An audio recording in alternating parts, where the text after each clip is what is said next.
At least 2 children killed and 17 people injured in shooting at Minneapolis Catholic School, Massachusetts. At least 2 children were killed in a shooting in Minneapolis during a Catholic school mass to mark the first week of school, according to police, in a deliberate act of violence. The shooter is dead, law enforcement officials said. Children ages 6 to 14 are being treated for injuries at a Minneapolis area healthcare system, with some in critical condition. Officials say the shooter fired through windows at people sitting in pews, injuring at least 17. The tragic mass shooting at a Catholic school in Minneapolis took place as universities around the United States have seen a wave of active shooter hoaxes in recent days. Last week, false reports of active shooters wielding assault rifles on campus sent students preparing for a new school year at Villanova University in Pennsylvania and the University of Tennessee at Chattanooga into lockdown. While law enforcement officers surged to the schools to assess the threats, students hid behind walls, locked themselves into dorm rooms and frantically texted loved ones. At both schools, there were no gunmen found and no shots fired. They were part of an apparent wave of fake reports that have struck university campuses across the country, stirring fear and disruption from Pennsylvania to Arizona.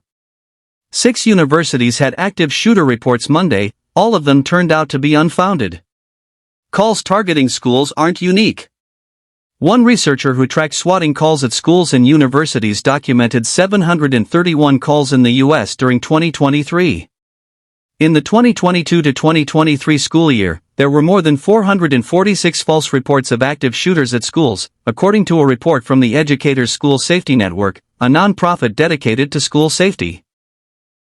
An 8-year-old and a 10-year-old were killed in a shooting today during mass marking the first week of class at a Catholic school in Minneapolis, where parents rushed to the scene, anxiously hoping to be reunited with their children. Now an all-too-familiar scene in America. 17 other people were injured, officials said.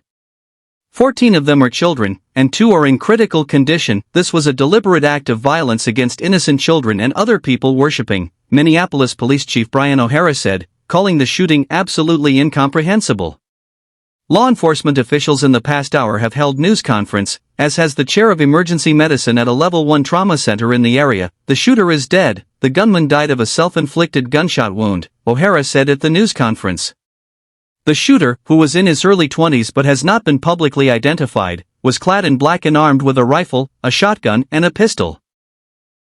Police are still investigating a possible motive. The gunman opened fire during mass. The shooter approached the outside of the building, O'Hara said, and fired at children sitting in the pews at the mass.